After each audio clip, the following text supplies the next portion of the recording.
હર હર મહાદેવ, જય હનુમાનજી મહારાજ। તમામ દર્શક મિત્રોનું અમારી ચેનલમાં હાર્દિક સ્વાગત છે। મિત્રો, આજે આપણે જાણીશું કે શ્રાવણ મહિનાની પાંચમની તિથિના દિવસે નાગપંચમીનો તહેવાર ઉજવાય છે। તો આ વર્ષે 9 ઓગસ્ટ એટલે કે આજે 9 ઓગસ્ટ 2024 અને શુક્રવારે નાગપંચમી ઉજવાશે। નાગપંચમીના દિવસે નાગદેવતાની પૂજા કરવામાં આવે છે।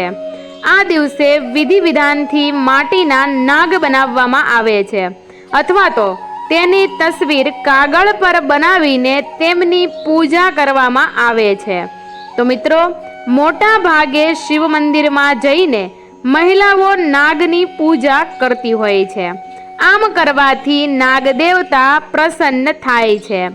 નાગદેવતાની પૂજા નાગપંચમીના દિવસે કરવાથી ભગવાન વિષ્ણુ, ભગવાન શિવ અને માતા લક્ષ્મી પ્રસન્ન થાય છે, કારણ કે શિવજી નાગને ગળામાં ધારણ કરે છે અને ભગવાન વિષ્ણુ શેષનાગની શૈયા પર આરામ કરે છે। સાથે જ નાગને ધનના રક્ષક પણ ગણવામાં આવે છે। તેથી નાગદેવતાની પૂજા કરીને બધા જ દેવી દેવતાઓના આશીર્વાદ પ્રાપ્ત કરી શકાય છે।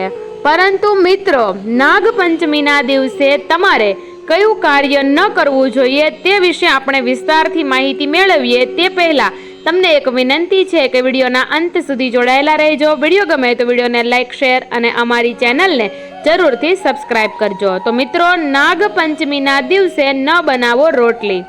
નાગપંચમીના દિવસે કેટલાક કામ કરવાની મનાઈ હોય છે, જેમાં સૌથી મહત્વનું છે કે આ દિવસે ઘરમાં રોટલી બનાવવી નહીં।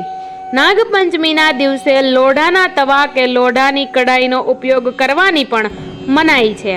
આમ કરવું અશુભ ગણાય છે અને સાથે જ દોષ પણ લાગે છે। જો આ ભૂલ થતી હોય તો તેના કારણે આર્થિક તંગી, બીમારી અને સંબંધોમાં સમસ્યાનો સામનો કરવો પડે છે। આ સમસ્યાથી બચવું હોય તો નાગપંચમીના દિવસે ઘરમાં રોટલી ન બનાવો, કારણ કે લોઢાના તવાને નાગની ફેણ માનવામાં આવે છે।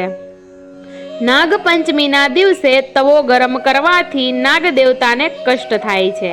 તેથી નાગપંચમીના દિવસે ચૂલા પર તવો રાખવાની પણ મનાઈ હોય છે।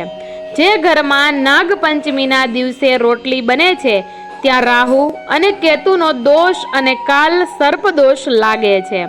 નાગપંચમીના દિવસે રોટલી કરવાની મનાઈ હોય છે, તેવી જ રીતે જમીનમાં ખોદકામ કરવાની અને સિલાઈકામ કરવાની પણ મનાઈ હોય છે। નાગપંચમીના દિવસે ઘરમાં ધારદાર વસ્તુઓનો ઉપયોગ કરવાની પણ સખ્ત મનાઈ હોય છે। તો મિત્રો, આ હતા નાગપંચમીના દિવસે ન કરવાના કામો। તો મિત્રો, આ વિડીયો કેવો લાગ્યો તે કમેન્ટ કરીને જરૂરથી જણાવજો। તો મિત્રો, અંત સુધી જોડાયેલા રહેવા માટે તમામ દર્શક મિત્રોનો ખૂબ ખૂબ આભાર। વિડીયો ગમ્યો હોય તો વિડીયોને લાઈક, શેર અને અમારી ચેનલને જરૂરથી સબસ્ક્રાઇબ કરજો અને કમેન્ટ બોક્સમાં જય હનુમાનજી મહારાજ, જય નાગદેવતા અને હર હર મહાદેવ જરૂરથી લખજો। તો હર હર મહાદેવ, જય હનુમાનજી મહારાજ, જય મા ખોડલ।